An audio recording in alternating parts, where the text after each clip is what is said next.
Hello student, आइए आज के हम लोग वीडियो में जो है आपका क्लास 10 का जो है चैप्टर 5 का एग्जाम्पल आपका जो है एक्सप्लेनेशन हम लोग देखते हैं, है ना। तो पिछले वीडियो में हमने एग्जाम्पल 8 तक आपका जो है मैंने एक्सप्लेन किया था एग्जाम्पल। तो इस वीडियो में हम लोग 9 और 10 है ना, आपका जो दो आपका एग्जाम्पल को आपका जो है सॉल्व करेंगे, ठीक। तो एग्जाम्पल 9 में क्या है, देखिए। एग्जाम्पल 9 में कह रहा है कि a sum of 1000 rupees is invested at 8% simple interest per year, है ना। 1000 रुपये का जो है आपका अमाउंट जो है वो जो है 8% आपका जो है रेट पे पर ईयर जो है आपका जो है इन्वेस्ट किया जाता है। Calculate the interest at the end of each year, है ना। तो प्रत्येक ईयर के एंड में जो है इंटरेस्ट कितना मिलेगा ये आपको कैलकुलेट करना है, ठीक है। Do this interest form an AP, और जो इंटरेस्ट आपका जो मिल रहा है पर ईयर, है ना, क्या वो एपी का फॉर्मेशन करता है। और इफ़ सो, अगर करता है तो find the interest at the end of 30 years making use of this fact. तो अगर एपी का फॉर्मेशन करता है तो आपको जो है 30 ईयर्स के एंड में जो है इंटरेस्ट क्या मिलेगा, है ना, ये हमको फाइंड करना है, ठीक है। तो चलिए तो इसको देखते हैं क्या दिया है आपको। आपको यहाँ पे दिया है कि प्रिंसिपल आपको दे दिया है ना। प्रिंसिपल आपको कितना दिया है, 1000, ठीक है। प्रिंसिपल आपका 1000 है, और आपका जो है रेट आपको कितना दिया है, रेट आपको दिया है 8% पर एनम, है ना। रेट आपको दे दिया है 8% पर एनम। तो यहाँ से जो है आप थोड़ा सा सॉल्व करेंगे तो एस आई का फॉर्मूला क्या होता है, देखिए। एस आई और टाइम आपको जो है पर ईयर हमको निकालना है ना। टाइम आपको जो 1 ईयर पर आपका जो है हमको निकालना है। तो यहाँ पे देखिए, तो एस आई का फॉर्मूला क्या होता है, PRT/100, है ना। ये आपका एस आई का निकालने का फॉर्मूला है, सिंपल इंटरेस्ट निकालने का फॉर्मूला है। तो यहाँ से देखिए, तो interest at the end of interest at the end of first year, है ना। फर्स्ट ईयर के एंड में कितना होगा, देखिए। तो PRT प्रिंसिपल कितना दिया है, 1000, रेट कितना दिया है आपका 8, टाइम कितना है 1, अब बाई क्या करेंगे 100, 0 से 0 कटेगा तो कितना आ गया आपका 80। मतलब कि फर्स्ट ईयर में आपको इंटरेस्ट कितना मिलेगा, 80 रुपीज़, ठीक है। अब सेकेंड ईयर के लिए ऐसे ही करते हैं, interest at the end of second year. Second year के एंड में आपका जो है इंटरेस्ट कितना मिलेगा, तो 1000 इंटू, है ना, रेट कितना है 8, और टाइम कितना लेंगे क्योंकि 2 साल का आप कैलकुलेट कर रहे हैं तो यहाँ पे 2 रखेंगे, है ना, बाई 100। 2 0 से ये 2 0 कट गया तो कितना आ गया 160, ठीक है। ऐसे ही आप जो है निकाल लीजिए थर्ड ईयर के लिए, interest at the end of third year, तीसरे साल के अंत में कितना मिलेगा उसको इंटरेस्ट। तो रेट 8 और टाइम क्या हो जाएगा 3/100। ये आप करेंगे तो कितना आ जाएगा 240, ठीक है। तो यहाँ पे आपको देखने को हमको क्या मिला है, देखिए। तो पहले साल में कितना 80, है ना। दूसरे साल में आपका हो गया 160, थर्ड ईयर में कितना हो गया 240, है ना। वैसे अगर फोर्थ ईयर में निकालेंगे तो फिर आपका जो हो जाएगा 320, है ना।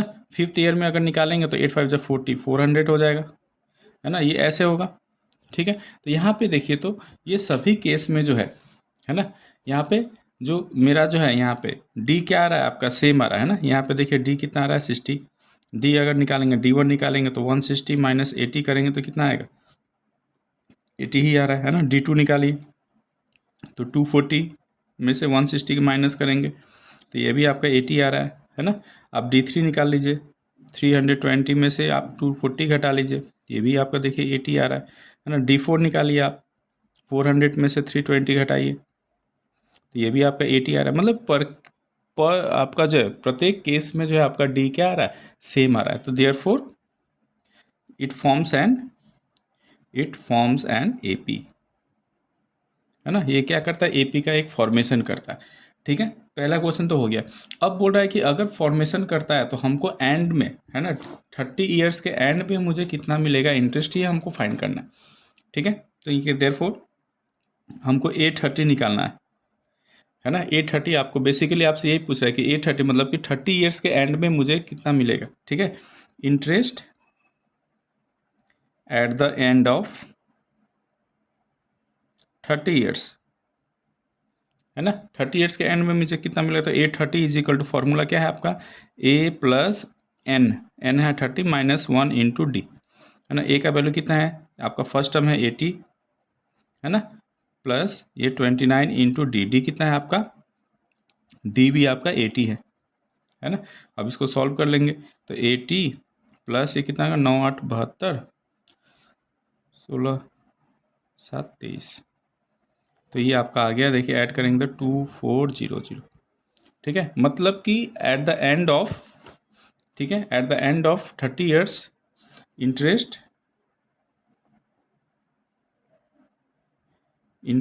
Eight the end of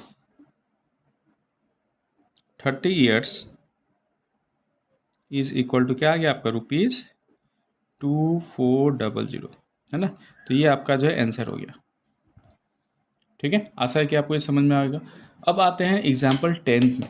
example 10 में क्या है, देखिए एग्जाम्पल 10 में कह रहा है कि in a flower bed there are 23 rose plants in a first row, है ना। बोला कि एक फ्लावर का बेड है, मतलब एक बगीचा है ना। उसमें जो है फर्स्ट रो में आपका कितने प्लांट्स है, 23, 21 इन द सेकेंड, है ना, 19 in the third and so on. There are 5 rose plant in the last row, है ना। लास्ट रो में आपका कितना दिया है आपका 25। तो how many rose are there in the flower bed, ठीक है। बेसिकली आपसे ये ऐसे बोल रहा है क्वेश्चन, देखिए बोल रहा है कि एक फ्लावर बेड है, मान लीजिए कि ये फ्लावर बेड है ना, ये फर्स्ट रो है आपका, है ना। इसमें कितने हैं आपका, इसमें आपका जो है ये आपका फर्स्ट रो है, तो इसमें आपका जो है टोटल फ्लावर आपका जो है 23 रोज है ना, इसमें 23 है ना। सेकेंड वाले में कितना है, सेकेंड वाले में बोल रहा है कि 21 है ना। थर्ड वाले में कितना है, तो थर्ड वाले में बोल रहा है कि 19 है। और ऐसे करते करते जो है ना, ऐसे करते करते लास्ट में आपका जो है nth आपका जो है रो में आपका बच जा रहा है कितना, 5 रोज प्लांट बच जा रहा है, ठीक है। ये आपसे ऐसे बोल रहा है ना कि फर्स्ट रो में जो आपका कितना है 21 प्लांट है, ठीक है, 23 प्लांट है। सेकेंड वाले रो में कितने हैं आपका 21 प्लांट्स है ना। थर्ड रो में कितना है आपका 19 प्लांट्स है। और ऐसे करते करते बोल रहा है कि लास्ट रो में जो है आपका 5 रोज प्लांट है। तो आपसे पूछ रहा है कि how many rose are there in the flower bed, तो टोटल आपका जो कितने आपका रोज है, कॉलम है, सॉरी रोज है ना। एग्जाम्पल 10 का बात करें तो यहाँ पे देखिए, तो एक तरह से एपी का फॉर्मेशन हो रहा है। पहले में कितना है 23, सेकंड में कितना है 21, है ना, थर्ड में कितना है 19, और ऐसे करते करते आपका लास्ट में कितना बच जा रहा है 5, ठीक है। तो आपसे पूछ रहा है कि एन निकालना है हमको, कि कितने आपका जो रोज हैं, है ना। तो यहाँ पे देखिए, तो ए दे दिया आपको 23, है ना। डी निकाल लेते हैं, डी कितना है, तो 21 माइनस 23, ये आपका आ जाएगा -2। ए एन आपको दे दिया लास्ट टर्म कितना है आपका 5, ठीक है। तो ए एन का फॉर्मूला क्या होता है, एन इज इक्वल टू क्या होता है, a plus n minus 1 into d is equal to, यही है ए एन, है ना। तो ए का value 23 plus n minus 1 into d, d का वैल्यू -2 इज इक्वल टू कितना है, ए एन का वैल्यू कितना है 5। अब ये इधर माइनस लेके जाइए, माइनस, है ना, -2 इज इक्वल टू क्या हो जाएगा 5 माइनस 23, और ये आपका आ जाएगा -18, है ना। n minus 1 into -2 is equal to -18 आ जाएगा। तो देयर फोर n माइनस 1 कितना हो जाएगा, तो -18 डिवाइडेड बाई -2, माइनस से माइनस कटेगा, ये 9, तो n minus 1 is equal to कितना आ गया 9। तो there four n is equal to आ जाएगा आपका 10, ठीक है। n कितना आ गया 10, तो there four number of rose, है ना, इज इक्वल टू क्या आ जाएगा 10, और यही आपका आंसर हो जाएगा। आशा है कि आपको ये एग्जाम्पल समझ में आया। अब आपको जो है आपको जो है हम लोग सॉल्व करेंगे एक्सरसाइज 5.2 नेक्स्ट वीडियो में। Thank you.